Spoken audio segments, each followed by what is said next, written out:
Hello বন্ধুরা, সবাইকে জানাই শুভরাত্রি। সবাই কেমন আছো, কী করছো?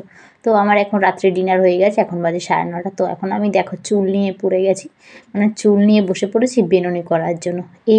এই চুলের মধ্যে বেনুনি করি। কী বলো তো বন্ধুরা, আমার একটা বড় অভ্যেস, আমি বেনুনি না করলে আমার ঘুম আসে না। সেটা বর্ষা হোক শীত হোক, দেখো এই শীতে চাদর খুলে গায়ে থেকে বেনুনি করা স্টার্ট করে দিয়েছি। তো বন্ধুরা বলে না, মানুষের রূপ পাল্টাতে পারে, স্বভাব পাল্টাতে পারে না, আমারও এই স্বভাবটা প্রচণ্ড। তো তোমরাও আমার মতন কে কে এরকম স্বভাব, মানে আমার মতন এরকম কার কার স্বভাব আছে কমেন্টে জানিও। তো দেখো বেনুনি হয়ে গেছে, বেনুনিটা বেঁধে নিলাম, আরও ডিউটি আছে এখনও।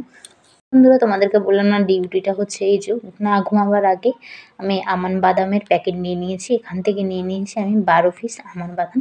এখন দেখো একটা গ্লাসের মধ্যে জল নিয়ে নিয়েছিলাম, এখানে জল আছে, এর ভিতরে ছোলাও আছে। তো আমি আমান বাদামটা ঢেলে দিলাম, কেননা আমার সকালবেলা খালি পেটের টিফিন এটা। এটা প্রত্যেক রাত্রে আমার ভিজাতে দিতে হয়। তো এখন আমি দেখো খাটে উঠে এসেছি, তো এখন যাব আমি এখন ঘুমাতে। তো বন্ধুরা, তোমরা কি ডিনার করেছো, খাওয়া দাওয়া করেছো, কমেন্টে প্লিজ জানিও। আমার রাত্রে ডিউটি শেষ, সবাইকে জানাই গুড নাইট, টাটা।